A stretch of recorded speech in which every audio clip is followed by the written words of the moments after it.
ready? It's the Roundtable with me, Robert Bannon. Hello, everybody. Welcome to another edition of Roundtable Talks. This is the second Roundtable Talk this week because sometimes we just get so lucky that we have so many amazing artists. We have mashed them all together, and I'm so excited to bring them all to you today.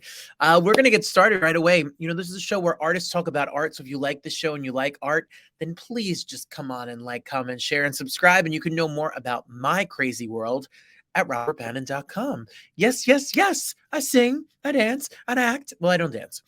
Speaking of singing, there is a legendary family member here that I'm so excited about. Are you in love with? I remember being a kid. My mom had the Dionne Warwick Valley of the Dolls soundtrack. And if you're an actor, Ripley Greer, like where we used to do auditions, their snack stand used to play Dionne Warwick's greatest hits over and over again. Man, I love this family. I'm obsessed with Whitney. I'm obsessed with this next person's work. Take a peek. Take a peek at this. All right. I'm super honored to have our next guest here. What can I say? He's an Oscar nominee. He's a Grammy winner. You know his music. He's got a show that's touring the entire country. Make sure you see it on, if you're in the Jersey, New York area, it's going to be March 8th and March 9th in Englewood in New York City. And if I had $1 for every time I listened to this man's family or a song that he produced, I'd be retired and on a beach somewhere because I'm sort of obsessed and fanned out. So Damon Elliott, welcome to the show. Hey. All right. Can I just get this out of the way? I know you get it all the time. You are accomplished. You have Grammy Awards. You have million-selling platinum albums.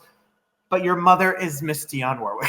She is. She absolutely is. So I just need to get that out of the way because I won't be able to carry on. If it's Dionne, if it's Dee Dee, if it's Sissy, if it's Whitney, your family music just pumps through the blood of your family, and the amount of sacrifice and talent and time that you have all shared with us has literally been the soundtrack to my life and millions of others. So thank you.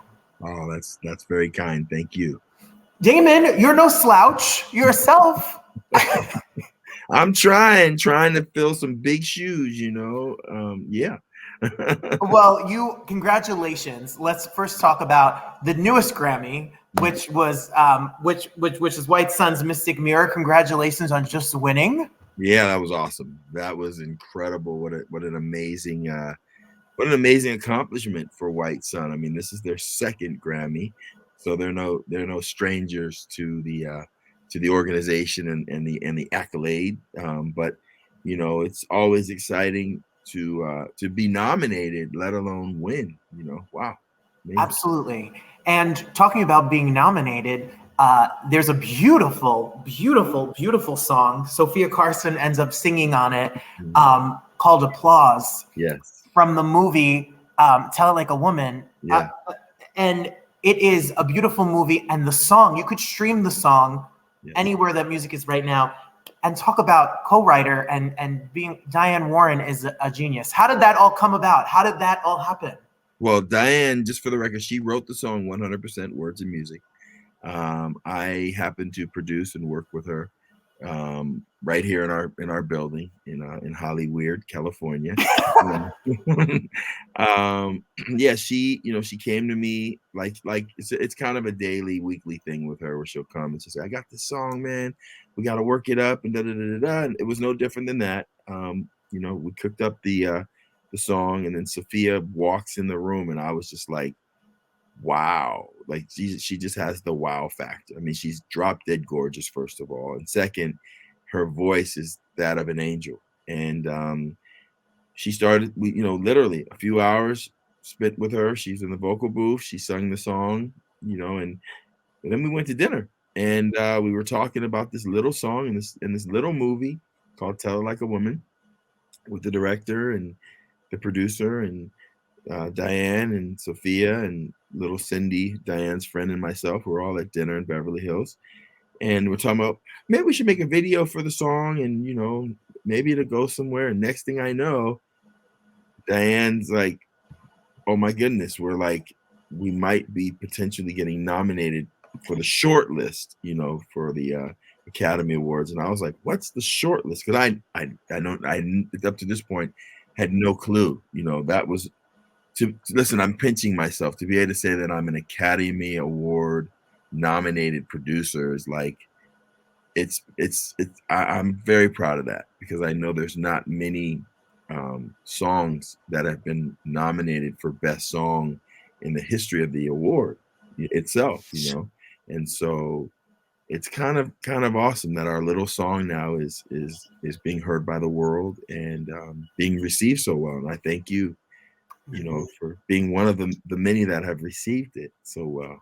Her voice is gorgeous. The production and the songwriting of it is really stunning. So congratulations to you, Diane Warren. What is it? Her 16th, 18th? It's some ridiculous number. 14th nomination, and you know she received the honorary Oscar, which is amazing. She's we were talking about this yesterday in the history of that Oscar. You know, she's the only living composer to receive it, right? And songwriter, composer. And she's the only one, I believe, to have received an honorary Oscar and then be nominated the same year for an actual Academy Award. You know, it is amazing. Congratulations. Yes. I don't know how you sleep. I don't know when you sleep. I don't know if you sleep. I sleep really well when I do. I don't need a lot of sleep, you know. And you know what I do is so much fun. Sure. I mean, this isn't work. I mean, I'm sitting in a room with no 90-degree angles. And you can see behind me, there's art all over the place. There's, you know, I don't have my little astronaut lit up, but like I can show you, there's just, you know, my little. I mean, I have a very fun establishment here. So sleep, You make music. You make. Well, let's just go over. Before we talk about other things that you have, because you have like 16 projects at once, which is all amazing. In your history, if it's Men in Black, if it's Maya, if it's Bone Thugs and Harmony, if it's movie soundtracks, Christina Aguilera, if it's Britney, if it's Jessica Simpson, if it's Destiny's Child and Beyonce, if it's Keisha Cole, you have your hands in a lot of the music of the past few decades. Yes. If there's a banger song, if someone's making a movie, or if you're a pop or R&B diva, you want Damon Elliott to bring you into the studio. That's really kind. That's really sweet of you. I've been lucky, man. I thank God every day, right, that I was chosen to be the producer for the hottest, you know, both like literally and, you know, musically singers in the world. You know, and over the last, you know, 20 years, almost 30 years, I've been kind of the guy, and it's been great. You know, I grew up in Beverly Hills. I grew up to a pop superstar of Dionne Warwick, who crossed over, the first, you know, Black female to cross over pop. And I grew up confused musically because I had Burt Bacharach and Hal David and Quincy Jones as my mentors. But then I was listening to NWA, wanting to be a gangster, you know, so that was kind of my thing. So I'm now able to take my knowledge of big, heavy drums and beautiful string arrangements and beautiful pianos and so on and so forth, and create what I consider today's pop music. Well, you merge those two things together and you just are fire. You're amazing, man. Thank you. No, I mean, I'm just a fan and a nerd of music. So I just love the organization, the putting together. And if you go back to your mom and a new project coming out this week. Yes. If anyone has ever tried to sing rest in peace, Burt Bacharach, one of the most genius of genius. The greatest songwriter in history, period. If you ever have tried to sing one of his arrangements and heard Miss Warwick sing, she makes it look damn easy, and they are not. They're not. There are key changes and time changes and changes and key changes, and I mean, I used to watch Uncle Bert sit there at the piano, and he would, you know, he had like these convulsions when he plays. He felt music like it just wow. They don't make them like that anymore. Well, speaking of your mom and speaking of another legend, you've been working on something that's created quite a buzz. It's been all over the place. People are waiting for the 24th. Yeah. Peace Like a River is coming out on February 24th. Yeah. And you just so happen to put your Miss Dionne Warwick and Miss Dolly Parton together. Yes.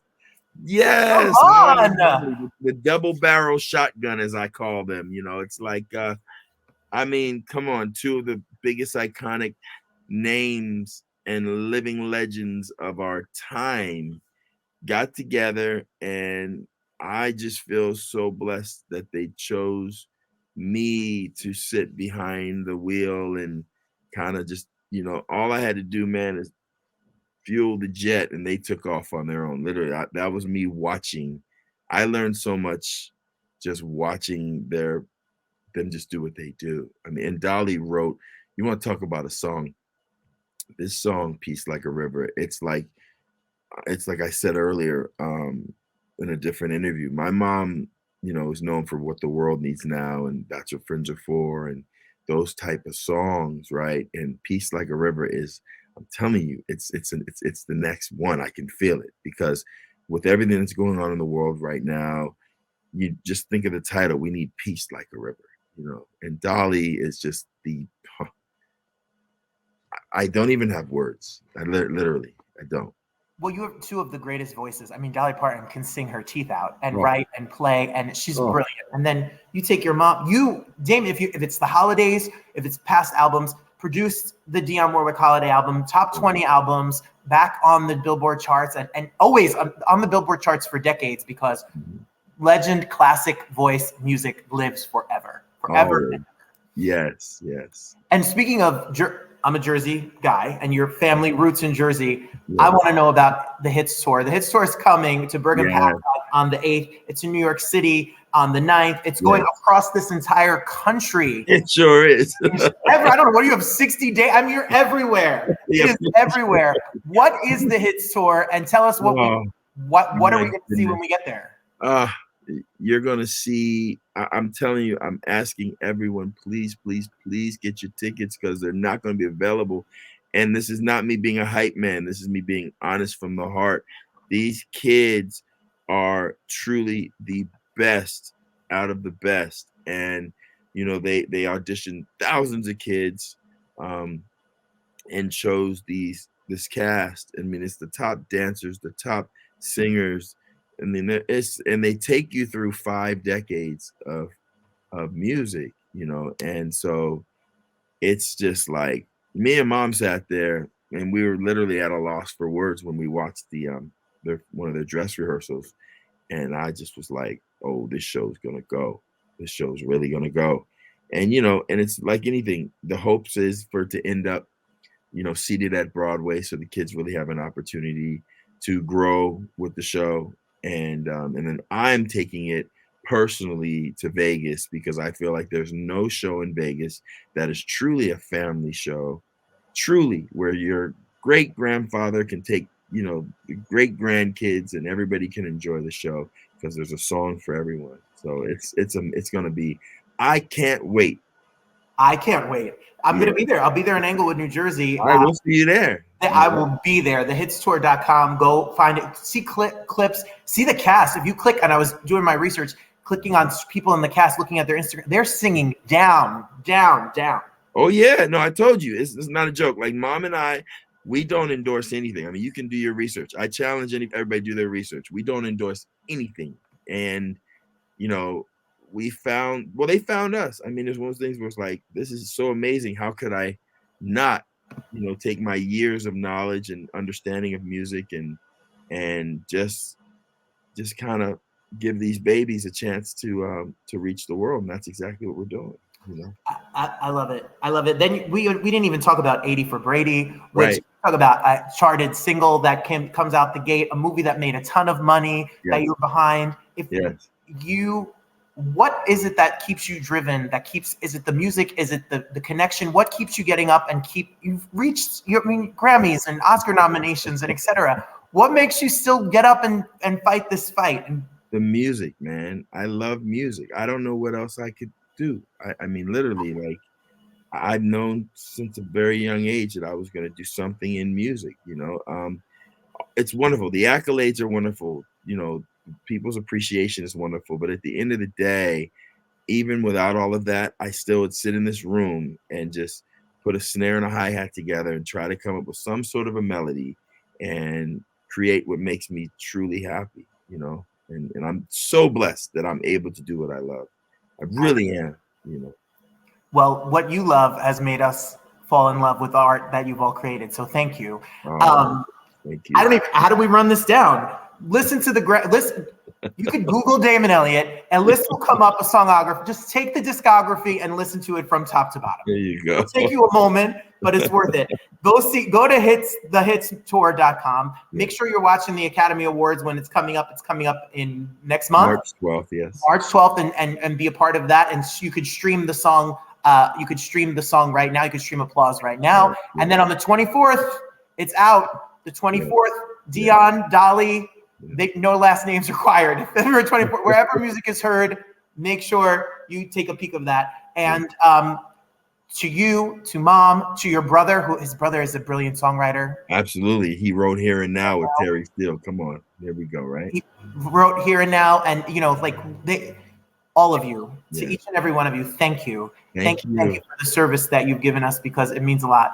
And the CNN documentary on your mom, gorgeous. Oh my gosh, yes. Everyone, just be obsessed with the whole situation. If you want to follow more about Damon, go to IG. I am Damon Elliott. Stay on top of all the music and everything. Dude, you rock. Thank you, man. I look forward to seeing you in Jersey. I'll be in Englewood. All right, we'll see you there. Appreciate you. Thank you so much. You take care.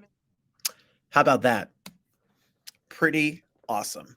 Well, there's a show called I Love My Family, but ... And I don't know about your family, but I know this applies to mine and everyone's family. I love my family, but they say family and fish smell after 3 days. Just saying. Well, Lauren Gundrum is here, and this show is supposed to be a smash hit. I can't wait to see it later this month. Take a peek when we sat down to talk about all things I Love My Family, but you ever hear of a new piece of art or work that just grabs your attention? Well, if you want to talk about a title that grabbed my attention, one that I felt in the depths of my Jersey boy soul, it was this new piece of work that's being done. It's playing right now. It's from the 23rd. It starts tomorrow on the 23rd and goes all the way to April 8th. I have my tickets already. It's called I Love My Family, but... I'm sure we've all said that before. Ladies and gentlemen, Lauren Gundrum is here to tell us all about it. Hi, Lauren. Hello. It's so nice to be here. Thank you for having me. Hi, it's my pleasure. Congratulations. Thank you. I am so excited. I just left rehearsal and came back here to talk to you. So you've been in tech for this week, and you're about to launch this baby out into the world starting tomorrow. How has it been going? How do you feel? Are you exhausted? Actually, I'm not, which is rare for a tech week, right? But I think if my writing partner Brandon were here, I think he might say something different and look at me and be like, "What are you talking about? Why aren't you exhausted?" But I think the fact that we've had this majority of the same cast and the same director, and our general managers have been wonderful. I think we just really have a lot of support this time, which is crazy because normally in a tech week I am so exhausted, but this is fantastic. It's been great. It's been going really well, and everybody is wonderful. So that's so nice and refreshing to hear. Can you tell us a little bit? Firstly, can you tell us about what you did with your co-writing? You wrote this story with Brandon Lambert. Can you tell us a little bit about how this story came to be and the process of putting it on its feet? Yeah, we started writing this kind of opportunistically because we had a friend that had a variety show at the Duplex, and they were able to give us a spot to try out a couple of new songs. And that was a couple years ago. So Brandon and I hadn't really written together before. We met in BMI, the musical theater workshop. So we just wrote a couple of funny standalone songs, and they went really well. And then we kept getting invited back to do more featured spots at the Duplex.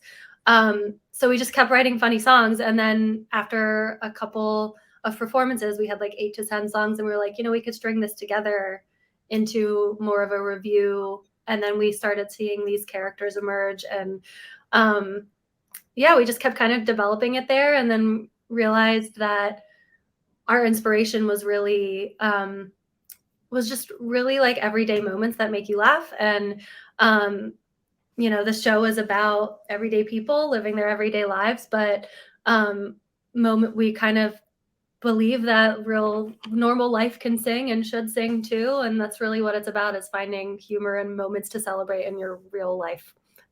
rather than, big fantastical adventures that you often see on stage.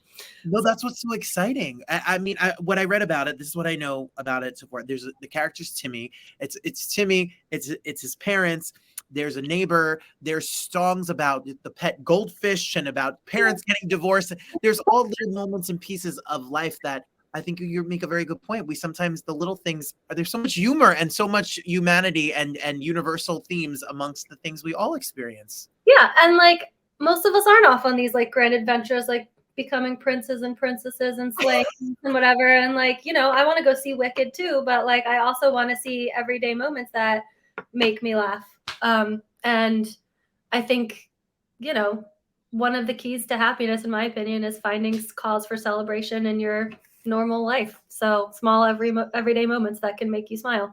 And we think, normal life should sing, and here it is.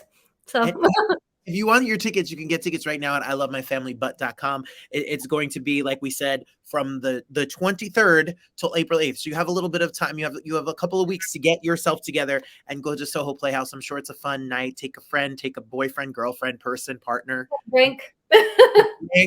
And reminisce about your own loving your family butt, ... Speaking of family, where are you from, Lauren? What's your story? I grew up in South Jersey. And then Sorry to hear that. Right outside of Philly. Are you Jersey too? I'm Jersey too. I am Jersey too. Where about? I'm North Jersey. I grew up in Richfield Park, Bergen County, like 2 miles from the George Washington Bridge. Okay. I was South Jersey, so when I was growing up, the city was Philly, but now I live in Manhattan. But yeah, grew up in South Jersey. I went to school at Duke in North Carolina, and then I minored in music. I played violin. And played in pit orchestras a lot. So that's kind of how I found my way into theater. And then I moved to New York for grad school and started writing, and met Brandon in BMI. And it's been a few years that we've been working on this, and here we are. Well, you're pretty modest, because Farmer Bro was quite the little moment. Yeah, Farmer Bro was a moment. Did you know Farmer Bro when it was a moment? I sure did. Yeah, the title alone, you make good titles. Your titles work. They are just. Thank you. Although this title, I have to give credit to our director's partner. Brandon was over their house, and they were spitballing other ideas. We used to call it Just Laugh, because the theme was like learning to laugh and have perspective. And we just changed the title a few months ago because we need something hookier. And they were talking about how it's all about family moments. And the director, I think it was his partner Bobby, who said like, I love my family, but blah, blah, blah, blah, blah. And Brandon was like, that's it. But yes, Pharma Bro, also a good title. That's not even the full title. The full title was Pharma Bro, an American Douchicle. That was a moment. I wrote that with Joel Escher, who's also a wonderful composer, also who I met in BMI. And we had that up at Players Theater in 2017 for a 6-week run. So that was very, very cool. And that got lots of press because of the splashy topic of it. It was Martin Shkreli and the Wu-Tang Clan, all based on a little rumor. And yeah, that was a very fun show too. So what you're saying, there's a lot of students who watch, including my own students here in Jersey. You as a musician and as a songwriter, et cetera, the BMI, if you don't know about the BMI workshops, I mean, it's songwriters that get a chance to be together and you can collaborate. And it's in collaboration. You've worked with co-writers for both of these pieces. How has the process of collaboration been for you to make the best product that you can? It's so important, I think. Like, there are certainly some people who are powerhouses, one man or woman shows, who can do it all. But for me, I think it's greater than the sum of its parts, right? Like, there's magic that happens when you find somebody that you really jive with, especially for comedy, because you just like get on a bantering like kick, and you see like what makes each other laugh, and that's when you're like, that's funny, and you write that down. And that's like, these songs, most of these songs Brandon and I wrote in the room together, like in real time. And he'd be at the keyboard and I'd be at my notebook or a computer, and we'd be like, jumping around the room.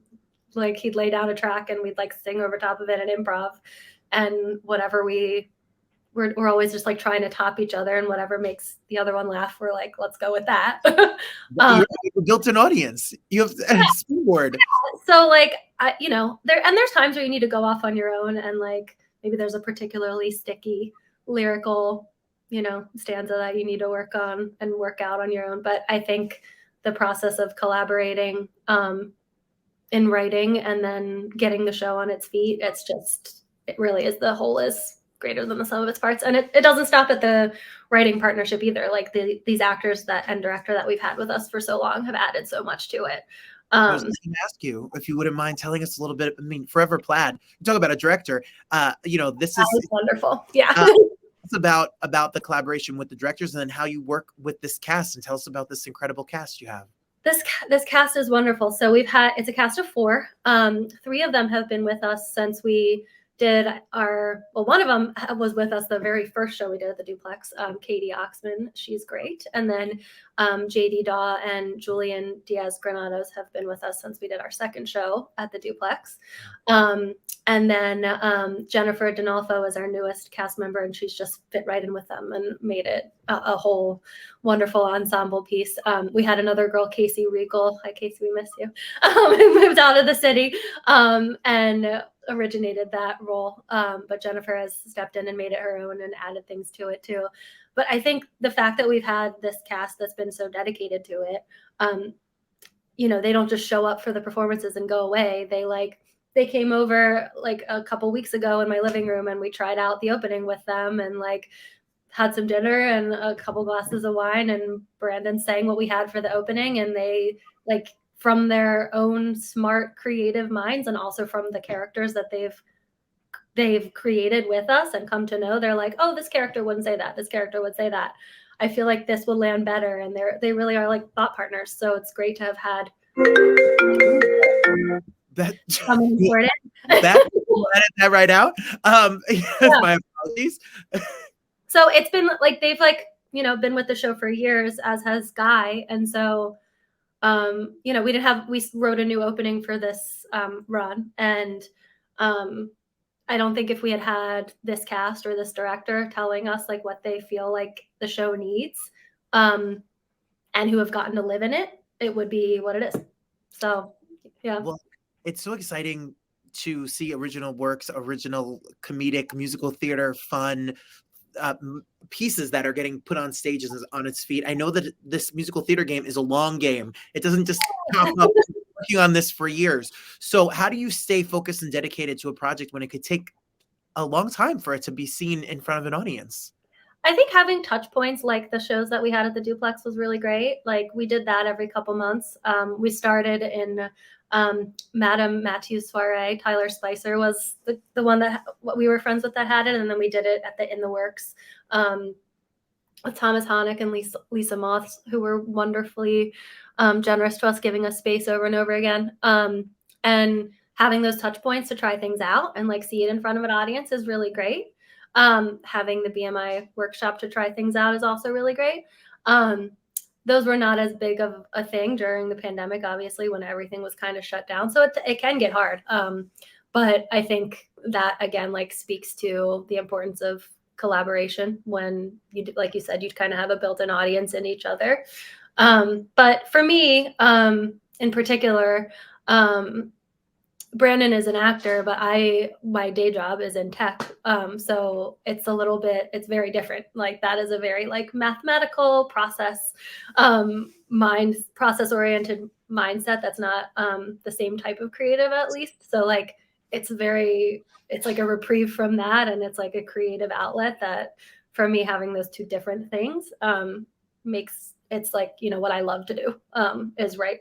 And yeah, I think it's just about like, having the passion for it and then having somebody else that holds you accountable and is also like keeping the energy alive with you. Wow. So you've been balancing this and that and all of this all going on at the same time. You have like a little bit of both worlds. Yeah. Yeah. I understand.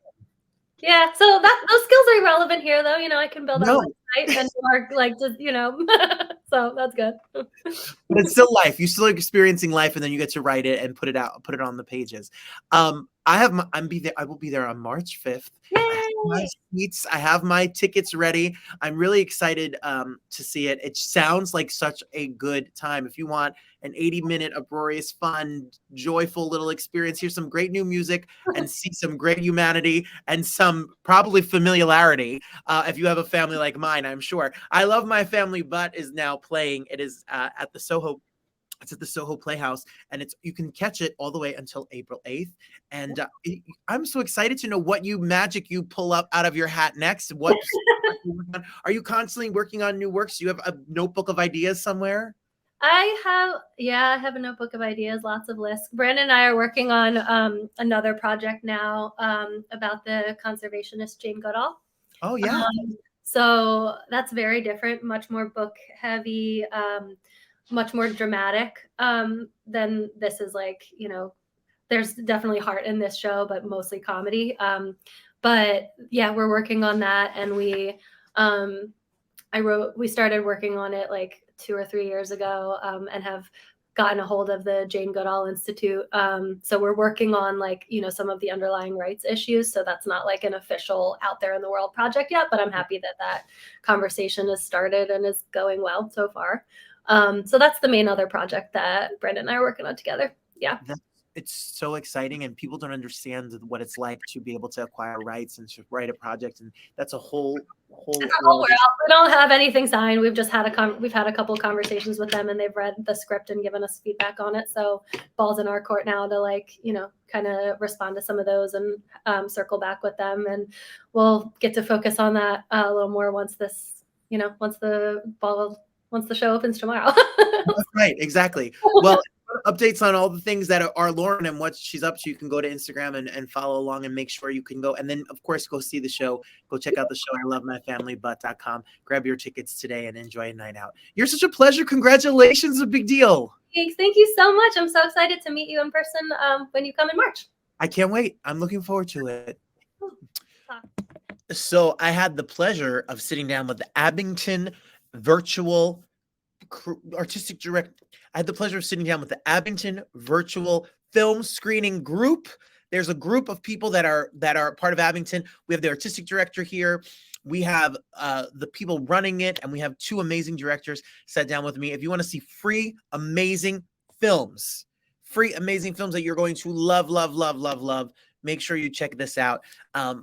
Take a peek at when we stop by with one of New York and New Jersey and Connecticut and the country's great artistic centers located right across the bridge. All right, everyone. So one of the passions of the show is to always have new and exciting creative people and projects. There's a festival that you need to know about that's going on. It's actually this week. And it's really, I was watching clips and previews, and nothing excites me more than to have new and exciting pieces of work and try to get that to you. So we have Chad and Kate.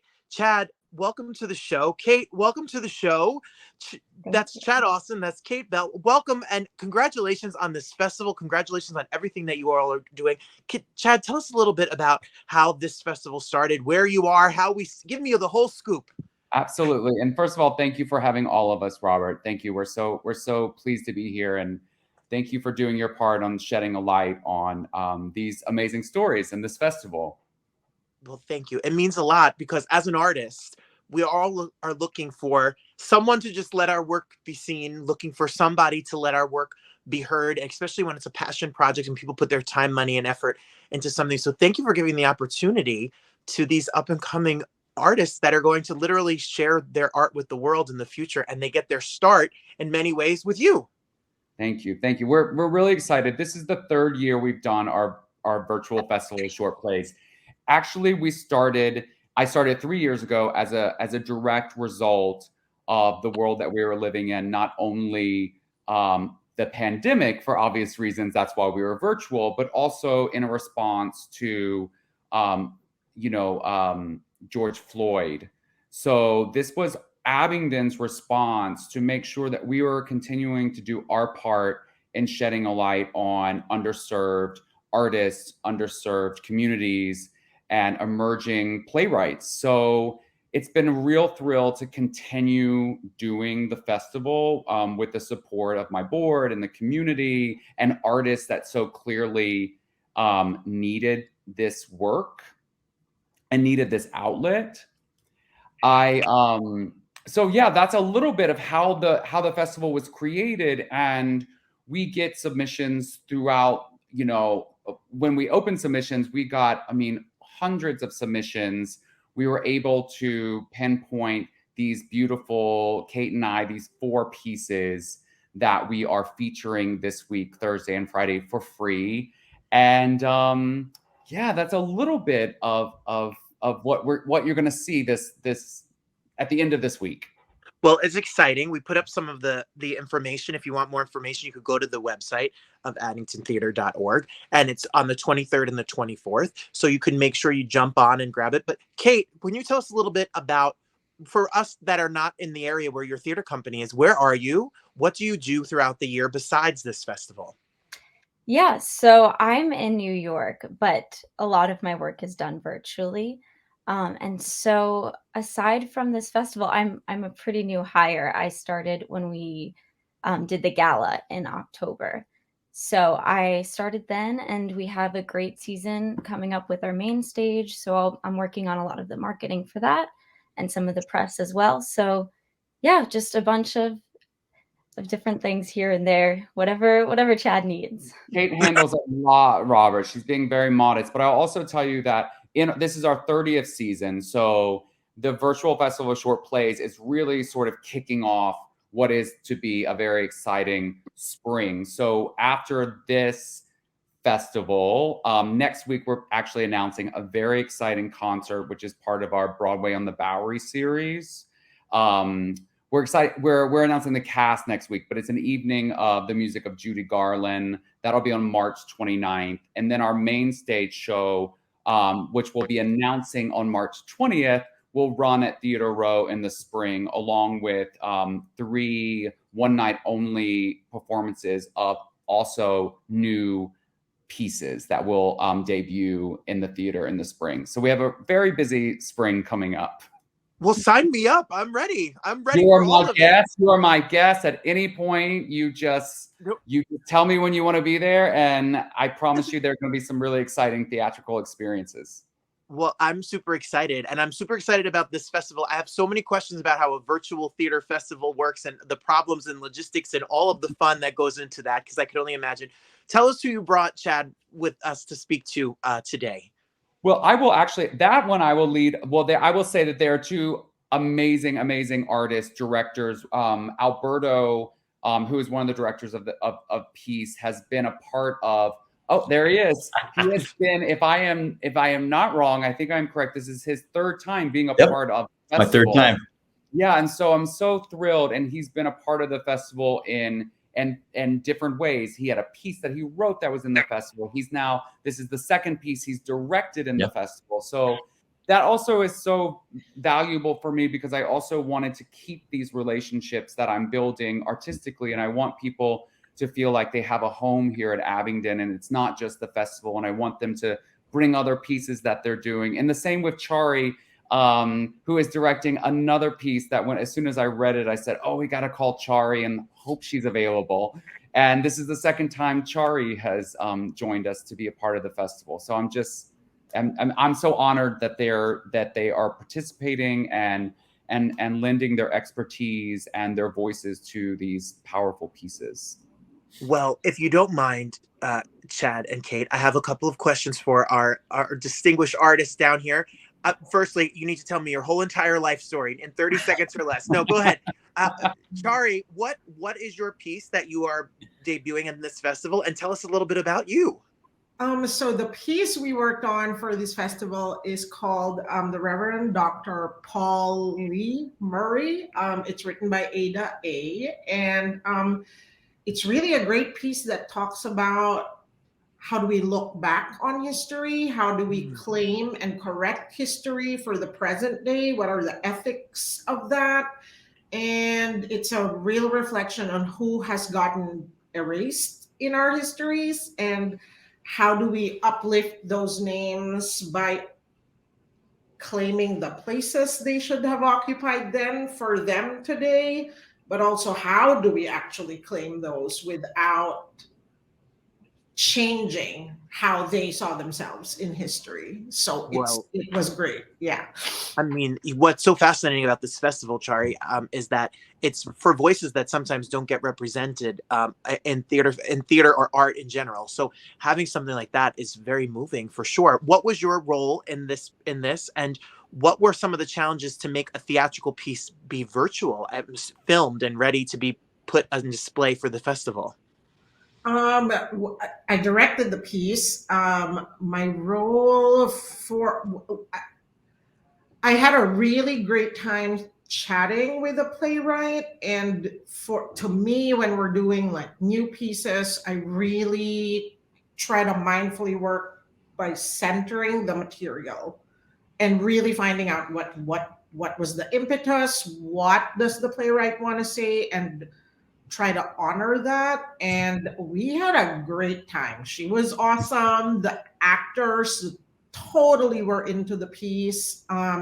It's pretty dense. There was a lot of language and a lot of intellectual exchange, but we had what 2 hour days to work on it. And while that is the challenge, it also, we kind of used it as a way to sort of lean into the urgency of the themes of the piece. And we hope that comes through when people come and watch. I'm sure they absolutely will. Alberto, tell us about your piece. What was your role, and maybe what was the process like for you? So I directed Soup Kitchen Saints by Chris Eli Black. And I would say the story is really about three people, two of whom who are former inmates of a prison, and one who has what I guess I would call an emotional prison, or like a prison about themselves. And what I love about the piece more than anything is that first it humanizes everybody. I think that a lot of times, especially with TV and other things that we see, a point of view that we forget that people who have been incarcerated are human, and that they have feelings, and they have hopes, they have dreams, and they have, and that there's a reality to that. And then when they leave that, how does that still affect them? What are the echoes of the prison that still are with them? And I found the play very honest. And I think that when we were rehearsing it, what I wanted to make sure we did was that wonderful actors, our actors, Florencia, Curtis, Dave, they just jumped right in and were very brave with just being very personal with the material, and bringing that forth. So, we did the first read, and then I guess what I did is I kind of guide, like, make sure we're being honest here, and make sure we do this here. And Chris's punctuation is actually quite perfect in this play. It's my first time directing Chris's work. And what I loved about it was that as soon as they locked into the punctuation, it opened up everything for the actors and the characters. So, and after the second time they read it, I was like, wow, okay, we're ready. And then when we recorded it, really the challenge was more of a technical thing on Zoom, because there's a delay on Zoom usually when you're doing a reading. So we've learned this, and the other previous ones I've worked on here at the Abingdon Zoom. And what you have to do is you almost have to, the actor has to almost step on the other person's line, so that while the person watching it, it seems like the cues are nice and tight, they're actually trying to time that without anticipating the moment.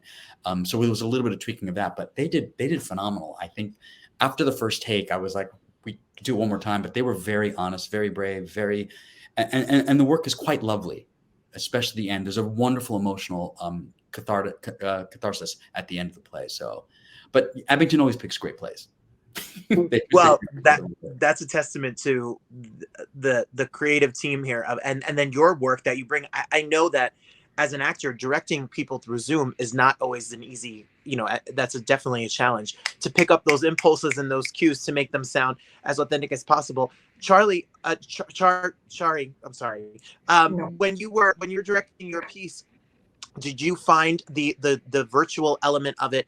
How did you connect and form a familiarity with the cast so that they felt comfortable enough to really explore the full depth of the piece? Because this is some heavy subject matter. I really have to credit the cast, just like Alberto. They were ready to just jump in. They had access to the script prior, and it resonated with them on a very personal level as well, and you could see that they could understand the importance of the piece, and they really just they jumped in without me really having to do a lot except to sort of just welcome their inputs and welcome their impulses. Our piece also has the extra challenge of going back in time, going through a bookshelf to go back in time. And so in a way that you can see that in as theatrical a world as possible if it was for a live performance. But on Zoom, it's kind of, I have to credit Kate and the rest of the Abingdon team too, because we sort of, before we rehearsed, sort of agreed on what the visual life would be that would sort of communicate the essence of that without literally going into production design and having the actors climb through shelves and all of that. It's so fascinating. Alberto, will you tell us how important was it when you've done this for the past few years that this is specifically for artists of color or BIPOC artists that are written and created, that these voices and these genres and these talks get to be a part of this festival? How important was that to you personally? Oh, I mean, for me, it's everything. I mean, it's very few. There's a lot of theater companies that talk about diversity, that claim diversity, and that are working on diversity. But Abingdon is doing diversity. They are actually pulling stories of that are underrepresented, bringing artists and giving them chances to explore, and just in all facets. I mean, as me as an actor, as a director, and a writer, with this festival, I've gotten to direct too, and one of my own pieces got to be performed, and I was able to choose a director that I felt would represent that. So I think that it's not just important, it's also exciting, because these are new stories. These are things we haven't heard from, and different ways of telling story. And I think that's part of why I like it in a sense of a virtual way, because it's more accessible to people. It's accessible to anybody around the globe, can log on and see these wonderful works and perhaps be inspired. So I think it's hugely important on many levels. Absolutely. Right. If you don't have to be in New York, you don't have to be in this area to see it. You can see it from anywhere around the world. Kate, would you tell us a little bit about the logistics? How do we find this? How do we watch it? What are we going to watch? When is this going to be? Tell us the full rundown so we don't miss a moment. Yes, of course. So it will be premiering on Abingdon Theater Company's YouTube channel on Thursday, February 23rd at 7 p.m. And it will be a compilation of all 4 plays. So it will be Alberto's play, which is Soup Kitchen Saints by Chris Eli Black. It'll be Chari's play that she directed, The Reverend Dr. Polly Murray by Ada A. And it will also feature Threat Assessment, which was written by Maximilian Gill and directed by Reva Stover, and Miles to Go by Alexis Kristen Morgan, directed by Deidre Goodwin.